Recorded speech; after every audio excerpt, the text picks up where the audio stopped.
The stepson, who's now 32, says from the time he was 12, he was kept in an 8 by 9 foot room. Yeah, and it wasn't until he took matters into his own hands that he was found. Fox 8's Teresa Priolo is in the newsroom with these disturbing details, to say the least, Teresa. Yeah, incredibly disturbing. Steve and Natasha, this is a story that came to light because of a 911 call for a house on fire.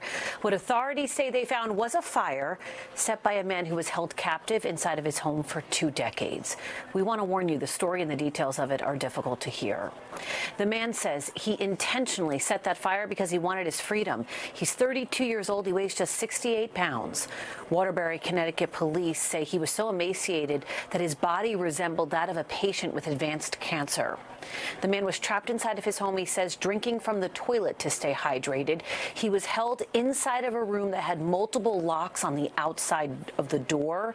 He says his stepmother, 56-year-old Kimberly Sullivan, subjected him to prolonged abuse, starvation, severe neglect, and inhumane treatment. She's charged with assault, kidnapping, unlawful restraint, cruelty to persons, and reckless endangerment. There's an adult that was 5'9" and 68 pounds. There's some apparent orthopedic issues. The room was very small.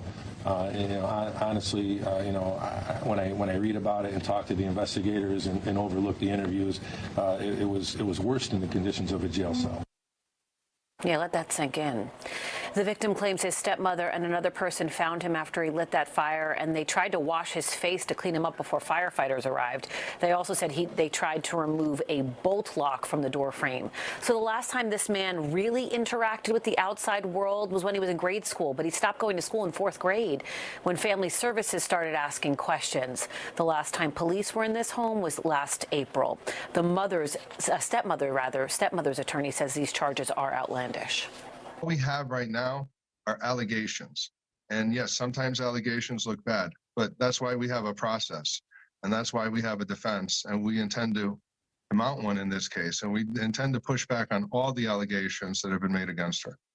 All right, so if you're like me and you're wondering, how did this go on for 2 decades without anybody noticing? Some neighbors say they had no idea that the man was even in the house. But the man's former school principal says, quote, "We knew it, we reported it, and not a thing was done."